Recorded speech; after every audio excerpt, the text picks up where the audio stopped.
YouTube channel. For today's video, I'll be showing you how to make MILKMAID top.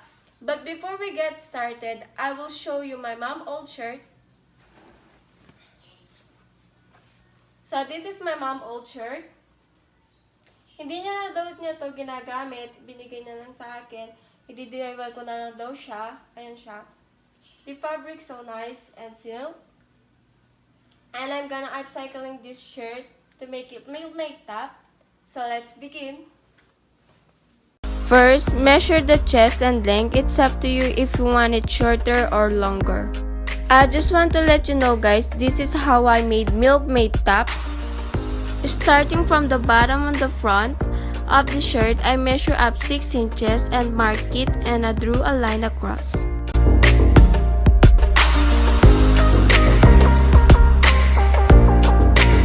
And cut along the line.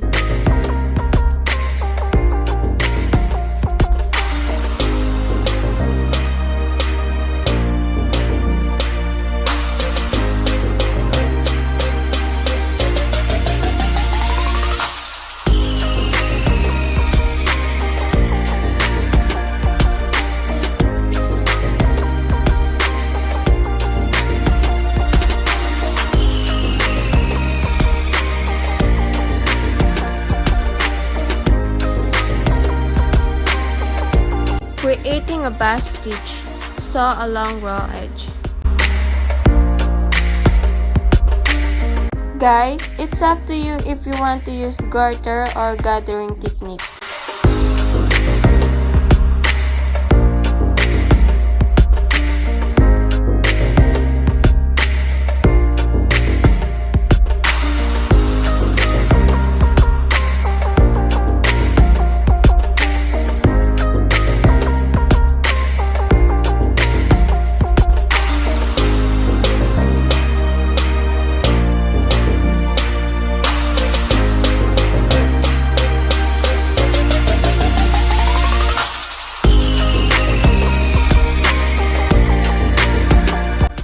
One thread, creating a garter with the fabric, and keep doing so until you reach your bust measurement.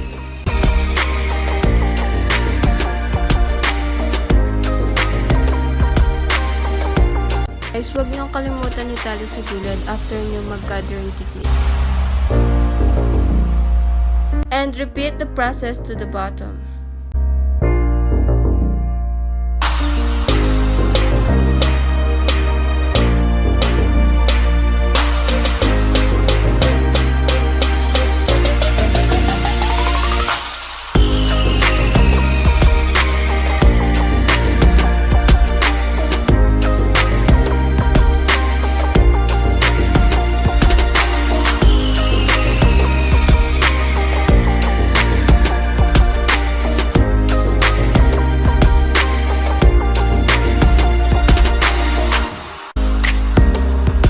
Guys, dalawa pala yung ginawa natin na ruche top para i-double natin siya mamaya.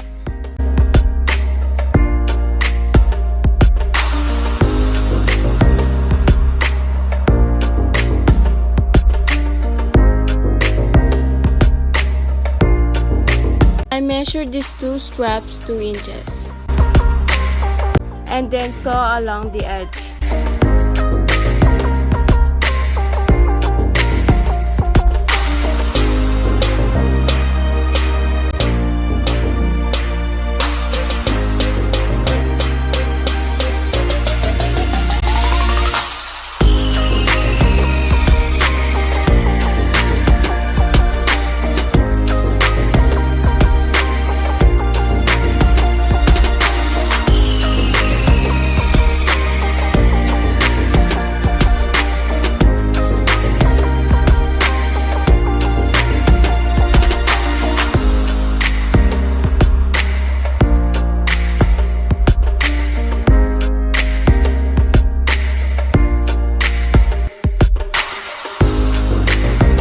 So this is what our straps looks like.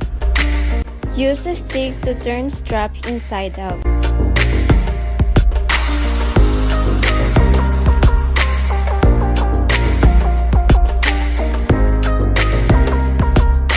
After you sew it together, your strap should look like this.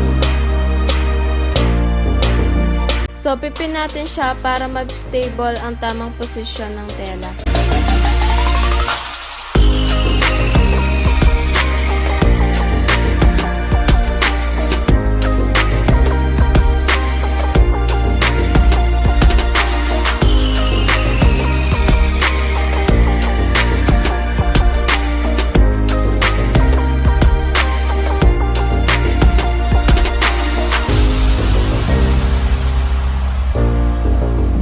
So, tatayin ko lang siya together with the straps.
So this is what our ruche tops looks like.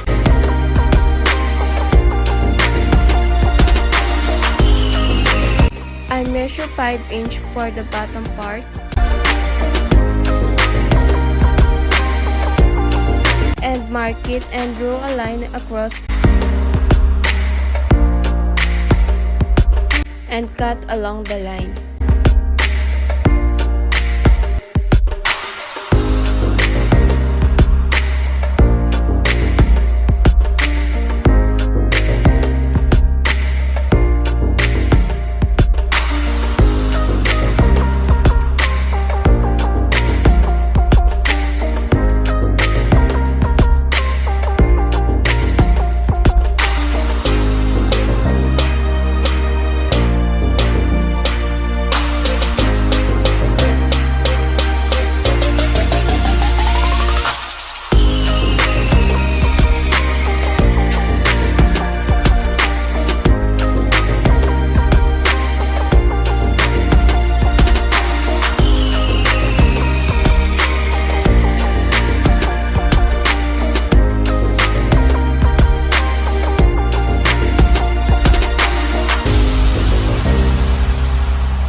I measure these two sections 1 inch and 1.5 inch.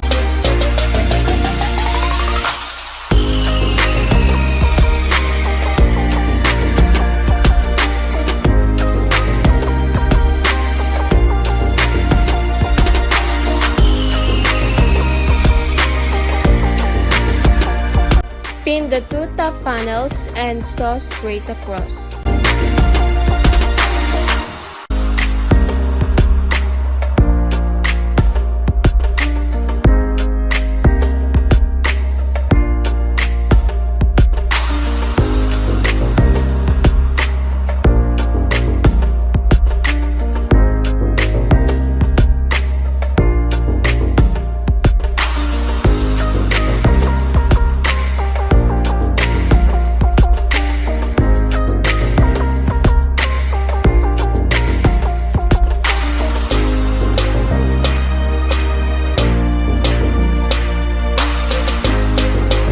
I measure again at the back part.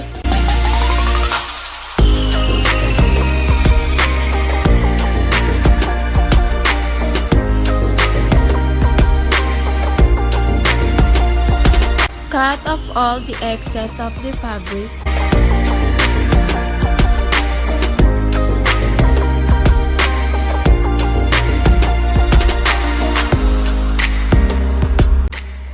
Join the sides together and sew a straight line stitch.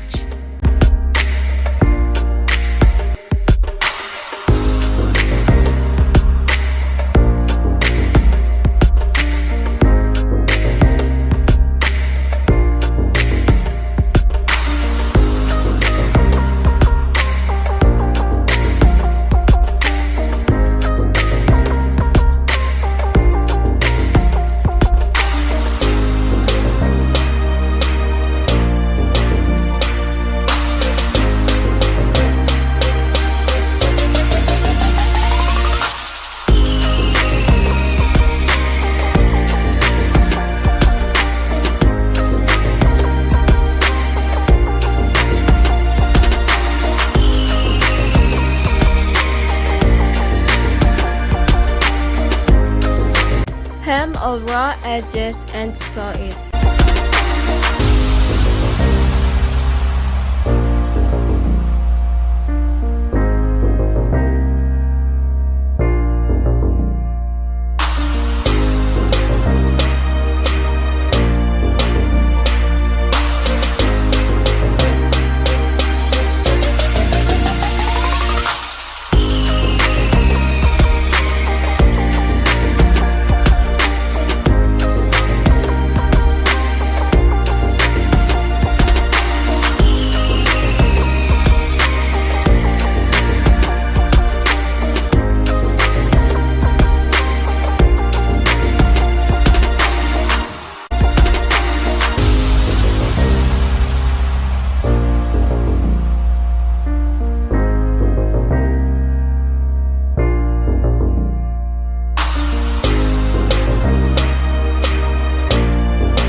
That's all for today's video, and I hope you enjoy it, and don't forget to hit like and subscribe to my YouTube channel.